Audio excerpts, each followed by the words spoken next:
there were certain segments of the DNA that didn't match anything known to be human. And a brain capacity that is 2.5 times larger than the normal human brain. Just who, or what, were these mysterious beings? There are discoveries that change history, and then there are those that history tries to bury. In the barren deserts of southern Peru, archaeologists stumbled upon a mystery that defied logic. Human remains with skulls so long and distorted that they seemed almost inhuman. For years, the official explanation was simple: ancient people binding the heads of infants for ritual or beauty. But when artificial intelligence was finally unleashed on their DNA, that old theory began to fall apart. What the machines uncovered wasn't just unusual, it was impossible. The genetic code extracted from these 3,000-year-old skulls didn't match any known lineage in the Americas. Instead, it pointed to a bloodline from across the world. Ancient Europe, even the Middle East, regions no human from that era was supposed to have reached. The algorithms revealed patterns no human eye could see, connections buried in fragments of decayed genetic data. It was as if the skulls were whispering across time, telling a story that didn't fit within the timeline we've been taught. Scientists had spent decades debating the shape of these skulls, but the real secret wasn't in their form, it was in their code.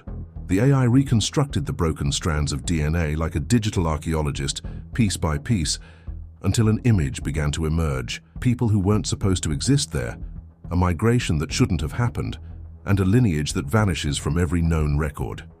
If this data holds true, it means that long before Columbus, long before recorded history itself, someone or something reached the shores of South America from across the ocean. A civilization advanced enough to cross unimaginable distances, carrying knowledge, language, and genes foreign to the continent. But the deeper researchers dug, the stranger the evidence became. These elongated skulls weren't just longer, they were heavier, denser, and in some cases missing key features found in every human skull. It's one thing to reshape a head, it's another to rewrite biology. And so, one question began to echo through the halls of science. Who were the Paracas people? Their remains rest in silence beneath the sand, but their story is louder than ever, thanks to the technology that's finally listening. The deeper the algorithms search, the more ancient secrets they seem to unearth. And with each discovery, the official story of human history grows thinner, cracking under the weight of evidence that refuses to disappear. But to understand how it all began, to grasp just how far back this mystery reaches, we have to go to the very moment it was uncovered. A time before DNA, before AI, before anyone could imagine what these skulls would one day reveal. Because in 1927, on the sun-baked coast of Peru, a determined archaeologist brushed the dust from a tomb and exposed a secret that would haunt history for nearly a century. To understand how this mystery began, we have to return to the burning sands of the Paracas Peninsula in that year. The land there is desolate, a vast plain of ochre and stone where the desert meets the Pacific Ocean. For centuries, the wind had howled across the dunes, hiding something ancient just beneath the surface. That year, a Peruvian archaeologist named Julio Tello followed the whispers of local fishermen who spoke of strange graves in the cliffs. What he found would become one of the most haunting discoveries in South American history. While digging into the hard-packed ground, his team uncovered a series of bottle-shaped tombs carved directly into the rock, 20 feet deep, some even deeper. These weren't crude burial pits. They were engineered, designed with precision and care. Inside them, wrapped in layers of intricate textiles, were human remains so well preserved, the fabrics were extraordinary, woven from alpaca wool and fine cotton, dyed in brilliant reds, yellows, and blues. The embroidery depicted shamans, celestial beings, and patterns of impossible complexity. Each bundle was a time capsule of a vanished civilization, and every detail suggested wealth, artistry, and deep spiritual knowledge. But as Tello's team unwrapped the layers of fabric, they froze. The skulls staring back at them were unlike anything they had ever seen. These heads were massively elongated, stretching backward into a smooth conical shape, as if pulled by unseen hands. Some were 25% larger in volume than that of a normal human skull. Others were heavier, denser, and oddly proportioned. They didn't look human in the traditional sense. At first, Tello thought it must be some kind of deliberate deformation, an ancient custom known from other cultures around the world. But as he examined them more closely, that explanation began to crumble. Many skulls lacked the sagittal suture, the line that divides the skull into two plates. In normal humans, it always exists. Here, it was simply gone. And then there was the foramen magnum, the hole at the base of the skull where the spine connects to the brain. On these skulls, it was placed farther back, almost as if the entire head had been rebalanced for a different kind of posture or physiology. These weren't random quirks of anatomy. They were structural differences, hard-coded, not molded. Julio Tello knew he had uncovered something far beyond a cultural artifact. These people weren't just experimenting with appearance, they were built differently. The discovery shocked the scientific world, but in 1927 there was no technology to uncover the genetic truth behind these remains. All Tello could do was document everything, preserve the skulls, and wonder who these people really were. As the years passed, researchers labeled them the Paracas culture, a mysterious society that flourished over 3,000 years ago and vanished just as suddenly. Yet the deeper scientists looked into their art, their tombs and their dead, the stranger the story became. And when DNA testing finally reached these remains decades later, what it revealed would turn Julio Tello's discovery from an archaeological wonder into a global enigma. Before we uncover what makes these skulls so anatomically impossible, take a moment to subscribe to The Forgotten Depths, where we dive deeper into the mysteries that history tried to erase. Join us, because what comes next will make you question everything you thought you knew about our past. When Julio Tello unearthed the Paracas tombs, he knew he had found something extraordinary. But decades later, as researchers began examining the remains in detail, it became clear that these skulls were not just unusual, they were anatomically extraordinary. The elongated heads stretched far beyond what normal human development could produce. Some cranial cavities were measured to be nearly 1/4 larger than those of an average person, while others were denser and heavier, suggesting a greater bone mass. Scientists noticed something missing, the sagittal suture, the seam that runs along the top of the human skull. And then there was the foramen magnum, the crucial opening at the base of the skull where the spinal cord meets the brain. To mainstream scientists, the obvious explanation was artificial cranial deformation, a cultural practice seen in civilizations from Africa to Mesoamerica. Binding an infant's skull with boards or cloth could shape the head as it grew. The Paracas, they argued, were simply pushing the tradition to an extreme, but not everyone was convinced. Artificial deformation can change shape, yes, but it cannot create new bone, increase cranial volume, or erase sutures entirely. The skull is flexible in infancy, but its total capacity remains biologically limited. For decades, this debate split researchers into two camps. One insisted that the Paracas skulls were exaggerated examples of a known ritual. The other believed they represented something far stranger, a biological variation or lineage distinct from ordinary humans. Then came the AI-assisted DNA analysis, and suddenly the argument was no longer just about shape. The genetic results revealed ancestry not native to the Americas at all.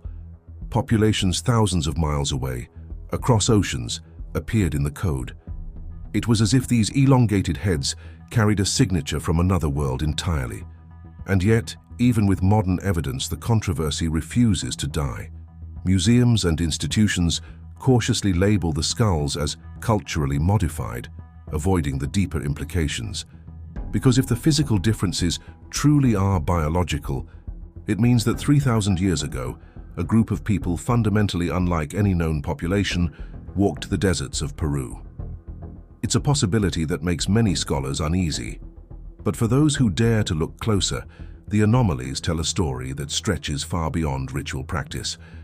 Because if these skulls really were shaped by nature and not by human hands, then the question becomes chillingly simple. Who shaped us?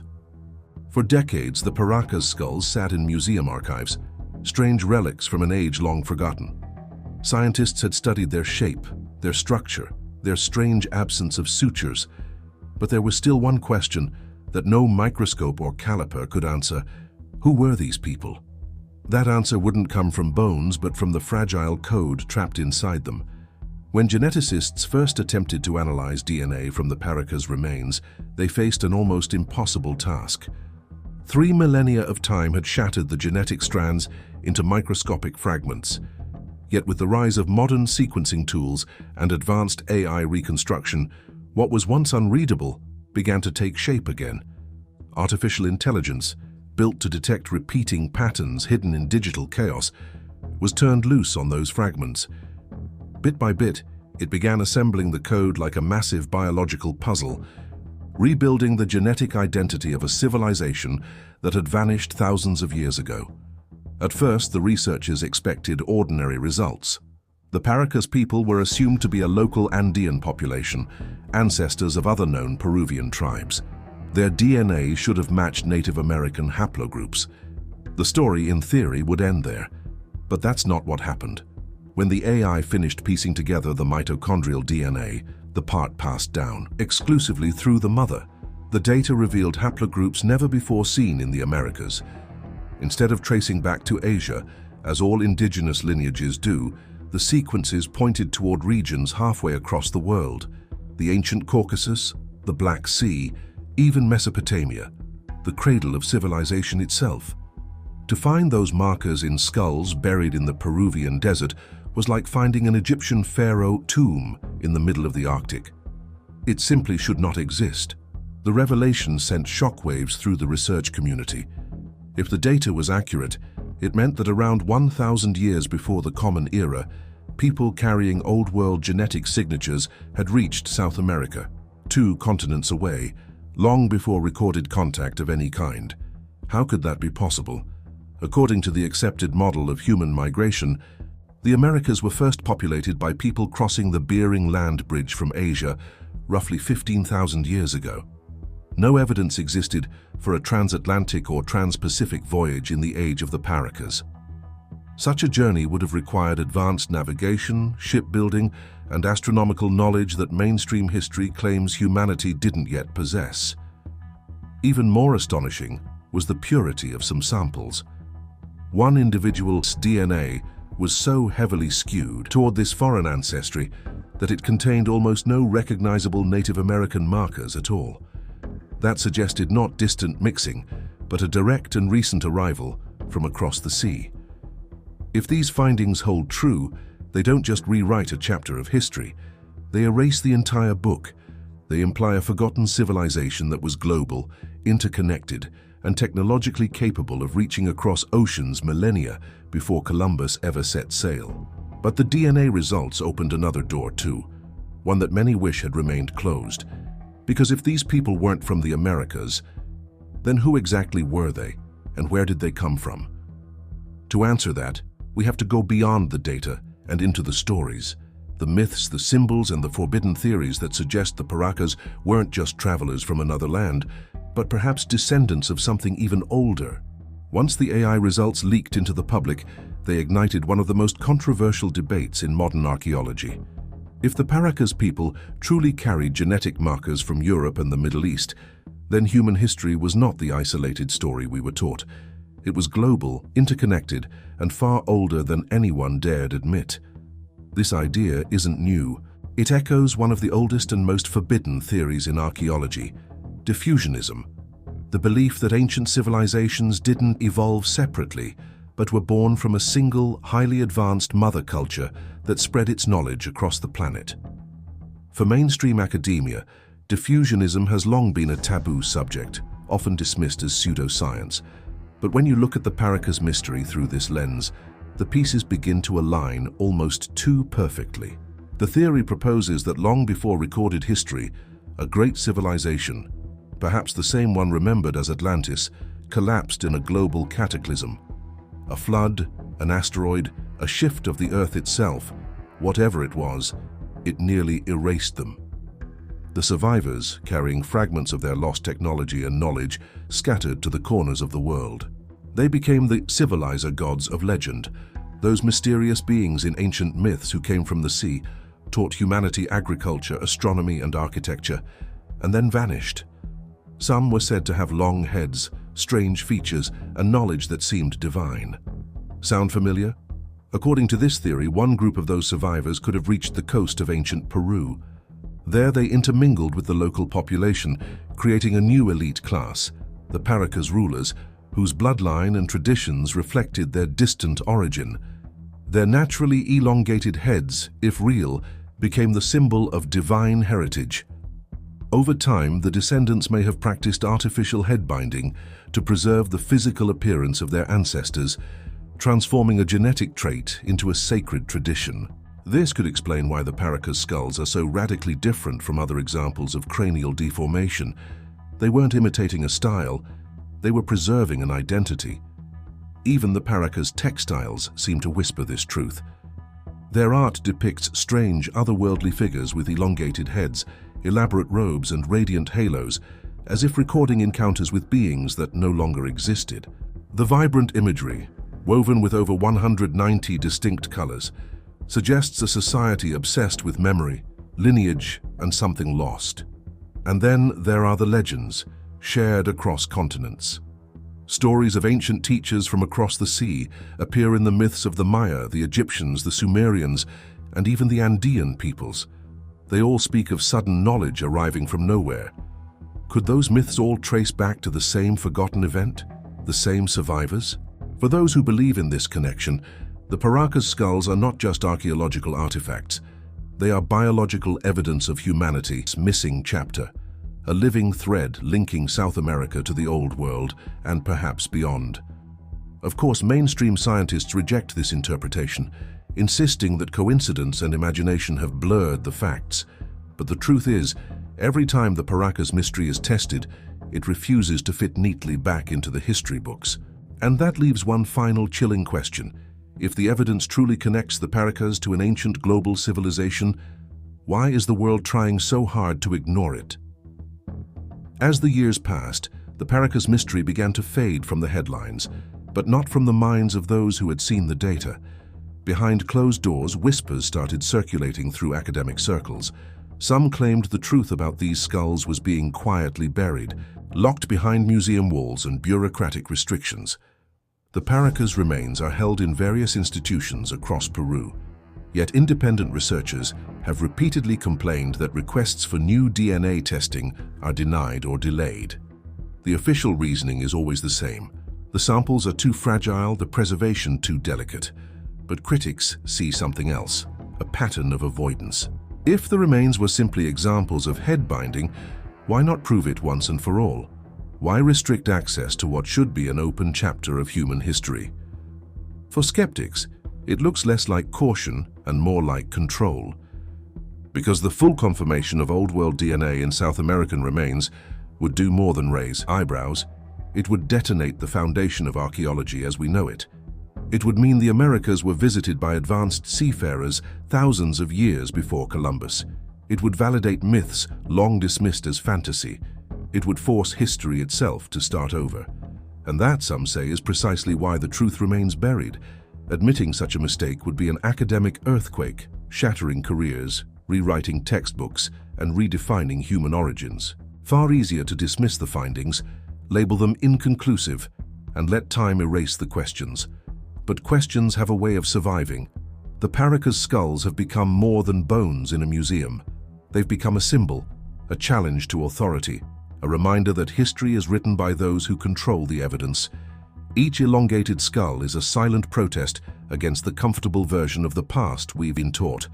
So what are they really? The remains of an ancient Andean elite with strange customs? Or the last descendants of a civilization that spanned oceans long before recorded history? The answers may still lie in the sands of the Paracas Peninsula, waiting for the moment when someone brave enough asks again and refuses to be silenced. Until then, the mystery endures. The elongated skulls continue to stare back at us from behind glass, their hollow eyes daring us to question everything. Perhaps the most terrifying part of the Paracas mystery isn't what we've found, but what we might uncover next. Because if their DNA truly belongs to another lineage, another world, or another forgotten age, then our story as a species is far from complete. Next time you hear about a discovery too strange to be true, remember this: truth doesn't always shine. It sometimes hides in the dark, buried beneath sand, waiting for someone to dig it up again? And when that happens, will we finally listen? Some truths refuse to stay buried, hidden beneath the ruins, the oceans, and the silence of time.